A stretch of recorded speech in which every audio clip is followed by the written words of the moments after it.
رہیں گی. بیگم کا کہنا یہ ہے کہ رکھ ماں کے میں نے شادی تم سے کی ہے, اماں کے ساتھ رہنا ہے نہیں, اماں وہیں رہے, کہیں بھی رہے گی, ان کے لیے نوکر رکھو چاکر رکھو. میں نے کہا دیکھو آپ لے آؤ زبردستی. کہہ رہے ہیں کسی قیمت پہ رہا. میں نے کہا پھر چھوڑ دو اس بیوی کو, طلاق دے دو. کہہ رہے 3 بچے ہیں. میں نے کہا دوسری شادی کرو, 6 بچے پیدا کر لو اس سے. ان 3 کا رونا رو کے اپنی ماں کا بیڑا مت گئی. کیونکہ بعض شرارتی, میں بار بار کہتا ہوں ساری عورتیں ایسی نہیں ہوتی بھائی, اور بہت سے مرد بھی بڑے ظالم ہوتے ہیں. ابھی تو میں ایک طرف کے کیس سنا رہا ہوں, لیکن بچوں کی وجہ سے بعض شرارتی عورتیں نا مرد کی کمزوری سمجھ کے بلیک میل کرنا شروع کر دیتی ہیں. ان کو پتا ہے بچے چھوڑ کے کہاں. میں نے کہا کل تیرے یہی بچے تیرے ساتھ یہ سلوک کریں تو کہے گا ان کمبختوں کو میں نے پیدا کیا. اور میں نے کہا ہوگا تیرے ساتھ بھی یہی. یہ تو میں بتا دوں, یہ 3 بچے تیرے لیے ویسے ہی عذاب جان بنیں گے جن کی ماں یہ تربیت کر رہی ہے. کل یہ بھی تجھے چھوڑا پھر روئے گا کاش میں ان کو پہلے چھوڑ دیتا. اور میں ایسے کیس بھی دیکھ چکا ہوں, میں ایسے کیس دیکھ چکا ہوں. بچوں کی وجہ سے ایک ایسی ہی شرارتی عورت کو ایک صاحب نے برداشت کیا. وہ مجھے اپنا واقعہ سناتے ہوئے رو رہے تھے, بوڑھے آدمی تھے, اور کہہ رہے وہی بچے میرے باغی بنے اور میں ہارٹ اٹیک میں پڑا ہوا ہوں, کوئی میرا بچہ اٹھانے کے لیے مجھے ہاسپٹل لے جانے کے لیے تیار نہیں تھا. تو میں نے کہا چھوڑ دے اس کو, کوشش کرو کورٹ سے لینے کی, ملتے ہیں ٹھیک ہے, نہیں تو دفع کرو, ایک اور شادی کرو. یہ 3 ہیں, کتنے پیدا کرو, شادی شرط پہ ہوگی کہ 6 پیدا ہوں گے کم سے کم. تو وہ خاتون مجھے بتا رہی تھی, اللہ ان کی عمر برکت دے, ہماری بڑی ریلیٹیو ہیں وہ, تو انہوں نے کہا بڑا مزہ آیا. تو میرا مقصد یہ نہیں ہے کہ ساسوں کو ظلم کرنے کے لیے بہوؤں پہ چھوڑ دیں. بعض لوگوں نے گھر میں جا کے نا اپنی اماں کو چھوڑا ہوا, بسم اللہ اللہ اکبر چھو, اور وہ بہو کا گلا دباتی رہتی ہیں, گھوٹتی رہتی ہیں, تانے دے دے کے اس کو ڈپریشن کا مریض بنا دیا ہے. لیکن جہاں میرے بھائی واضح ظلم ہو رہا ہوگا, یہ تو کوئی حرکت نہیں ہے نا یار. اور تھوڑا بہت اگر وہ زیادتی کر بھی رہی ہے تو بڑا ہونے کے ناطے برداشت کر لو, بوڑھی ہے بیچاری چلی جائے گی کل.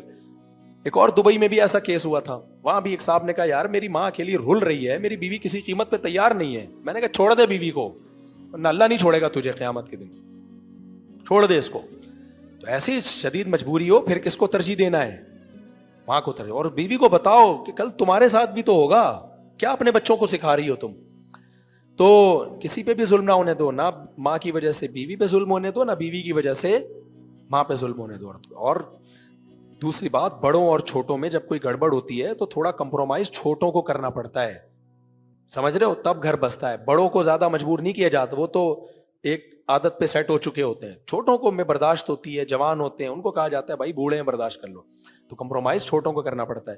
اچھا میرے بھائی, وَلَا تُشْرِكُوا بِهِ شَيْئًا, میں بتاتا ہوں کیا کرنا ہے, شرک نہیں کرنا, اور ماں باپ کے ساتھ اچھا سلوک کرنا ہے. وَلَا تَقْتُلُوا أَوْلَادَكُم مِّنْ إِمْلَاقٍ, غربت کے خوف سے اپنی اولاد کو قتل نہیں کرنا.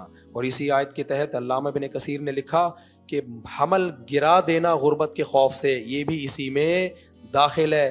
آج فیملی پلاننگ والوں نے لوگوں کو غربت سے ڈرا ڈرا کے نا کہ کھائیں گے کہاں سے, کھائیں گے کہاں سے.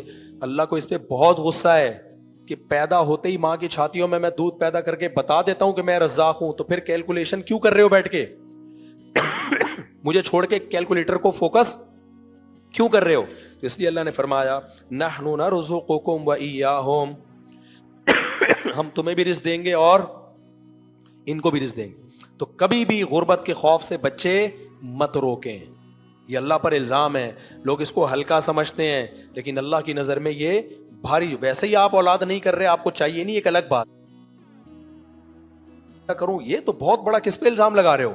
اس کا مطلب یہ جو پیدا ہونے والا ہے یہ آپ کی اولاد پہلے, اللہ کی مخلوق بعد میں ہے. بھائی اللہ کی مخلوق پہلے ہے, وہ تو مخلوق ہے, اللہ نے تمہاری طرف نسبت کر دی ہے اس کی, جو کسی نے کسی کے تو جھولی میں ڈالنا تھا نا اس کو, تو یہ اللہ کی پہلے ہے.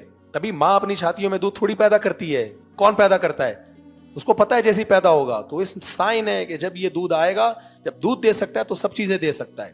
اور اگر کوئی زیادہ بچوں والا غریب ہے تو یقین کر لو بھائی اللہ کی طرف سے آزمائش ہے یہ, کیونکہ ایک والا بھی غریب ہو سکتا ہے, زیادہ والا بھی ہو سکتا ہے. اس کا بچوں کی کثرت سے کوئی تعلق نہیں ہے. جیسے اللہ نے ہر بیماری کی دواؤں بہت ساری شفا کے لیے پیدا کی ہیں, لیکن پھر بھی کھا کے شفا نہیں مل رہی ہوتی, تو اس میں دوا کا قصور نہیں ہوتا, وہ تقدیر ہے بھائی, کہ دنیا میں ساری چیزیں آپ کی مرضی کی نہیں ہوتی. آگے اللہ فرماتے ہیں وَلَا تَقْهَرَ مِنْهَا وَمَا بَطَنَ, بے حیائی کے قریب مت پھٹکو، جو کھلی ہوئی بے حیائی اور چھپی ہوئی بے حیائی. اور اسی بے حیائی کو قرآن دوسرے مقام پہ کیا کہتا ہے؟ زنا کھلی بے حیائی ہے. لا تقربوا الزنا، زنا کے قریب مت جاؤ. دوسرا حدیث میں آتا ہے زنا بھی حرام ہے، اور زنا کے لوازم جو مقدمات ہیں نا، جو زنا کی طرف لے جانے کا ذریعہ بنتے ہیں، وہ بھی حرام. تبھی نبی نے فرمایا آنکھ بھی زنا کرتی ہے. آپ فوش موویز دیکھ رہے ہو انٹرنیٹ پر، یا لڑکیوں کے نیم برہنہ جسم کو دیکھ کے لذت حاصل کر رہے ہو، تو آپ کی آنکھ نے زنا کر لیا. آپ لڑکیوں سے باتیں کر کر کے دل بہلا رہے ہو، کچھ نہیں لگتی آپ کی وہ. بس دیکھو نا، کسی بندے کا فون آئے گا ٹھک کر کے 2 منٹ میں جواب دے کے رکھ دیں گے. خاتون کا فون آئے گا چپک جائے گا، بہت اچھی طریقے سے سمجھانا شروع کر دے گا. آپ اس کی آواز سے لذت لے رہے ہو، دل بہلا رہے ہو. تو نبی نے فرمایا کس کا زنا ہے؟ کانوں کا زنا. اللہ کہتے یہ اپنی ڈکشنری سے کیا کر دو؟ نکال دو. ایک راستہ اللہ نے بتایا، جوان ہو گئے، بالغ ہو گئے، عورت کی طرف رغبت ہے، اللہ نے کہا 4 شادیاں کرو. کیونکہ جب آپ بولو گے نا ابا میں 4 کروں گا، ابا کہے گے ایسی کی تیسی تیری، تو نتیجہ اس کا یہی نکلے گا کہ اللہ میاں کہہ رہے بھائی 2 2 3 3 4 4 کر لو. جہلم والی سرکار نے اس میں بھی ٹانگ اڑائی ہے بیچ میں اس مسئلے میں کہ کوئی مستحب نہیں ہے، بس جائز ہی ہے. ایسا نہیں ہے میرے بھائی، اللہ 2 2 3 3 4 سے تو شروع کر رہا ہے، پھر آگے کہہ رہا ہے مجبوری ہے، اگر نہیں پال سکتے تو پھر 1 کرو. تو یہ ایک اصل کیسے ہو گئی اسلام میں؟ خیر ابھی یہ ٹاپک نہیں ہے میرا. سرکار بھی فلم ہے بھائی بہت بڑی، کچھ نہ کچھ مارکیٹ میں سرکار لاتے رہتے ہیں. تو خیر، تو اس لیے ترغیبی حکم ہے اسلام میں. تو اللہ میاں نے کہا کہ بھائی 2 2 3 3 4 4 کرو، تو معاشرے کی ایسی کی تیسی، اس کا نتیجہ یہی نکلے گا کہ معاشرے کی ایسی کی تیسی کرنی پڑے گی. بہرحال کرو نہیں کرو تمہاری مرضی ہے، لیکن اللہ میاں نے کیا کہا؟ بے حیائی کے قریب بولو مت پھٹکو، توبہ کر لو.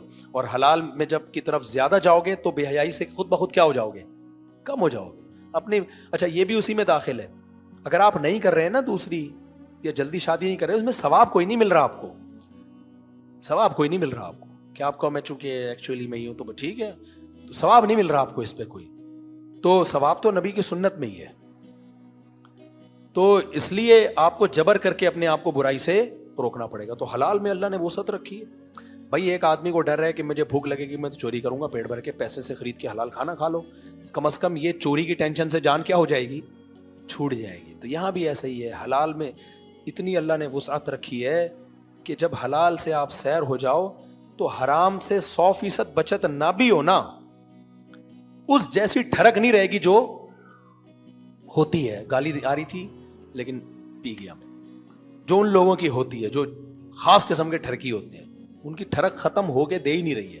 تو یہ سارے وہی لوگ ہوتے ہیں جو نکاح سے دور بھاگتے ہیں. سعودی عرب میں دیکھو، جب تک 2 2 3 3 4 4 شادیوں کا رواج تھا، وہاں بے حیائی کا تصور نہیں تھا. اب پیسہ بہت آ گیا، 4 بیوی ہر آدمی رکھ سکتا ہے. یہ جو لوگ کہتے ہیں نا غریب معاشرے کو 4 شادیوں کی ترغیب نہیں دی جا سکتی، یہ بات ہی غلط ہے. سعودی عرب میں عرب جب غریب تھے نا 4 بیویاں رکھتے تھے، جب تیل کی دولت سے مالا مال ہوئے 4 شادیاں سوسائٹی میں ختم.